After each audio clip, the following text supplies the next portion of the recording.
ஜனநாயகனின் தீவிர ரசிகரான சமூக ஆர்வலர் அன்னை வி.ஜி. சரவணன் அவர்கள் கடந்த 5 ஆண்டுகளுக்கு மேலாக ஸ்ரீவைகுண்ட தொகுதி மற்றும் அதன் சுற்று வட்டார பகுதிகளில் உள்ள ஆதரவற்ற ஏழை எளியவர்களுக்கு இல்லம் தேடி இரவு உணவு திட்டத்தை ஏற்படுத்தி உணவு வழங்கி வருகிறார்.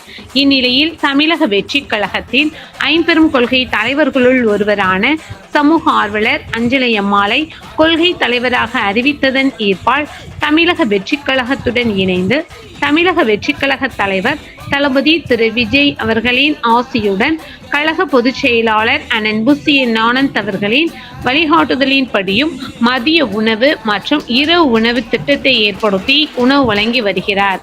23/3/2026 அன்று ஸ்ரீவைகுண்டம், கோட்டைக்காடு, உண்டியலூர், ஏரல், கீழமங்கலக்குறிச்சி, சிறுதொண்டநல்லூர் ஆகிய பகுதிகளில் உள்ள ஆதரவற்ற ஏழை எளியவர்களுக்கு மதிய உணவும் அண்ணாநகர், கொட்டாரக்குறிச்சி, ஆறுமுகமங்கலம், அரசன்குளம், மாரமங்கலம், இடையர்காடு, தளவாய்புரம், சம்படி காலனி, மேலச்சம்படி மற்றும் அதன் சுற்று வட்டார பகுதிகளில் உள்ள ஏழை எளியவர்களுக்கு இரவு உணவும் தமிழக வெற்றிக் கழகம் தூத்துக்குடி மேற்கு மாவட்டம் ஜனநாயகனின் தீவிர ரசிகர் சமூக ஆர்வலர் அன்னை வி.ஜி. சரவணன் அவர்களின் சார்பில் அன்று 218 நபர்களுக்கு உணவு வழங்கப்பட்டது.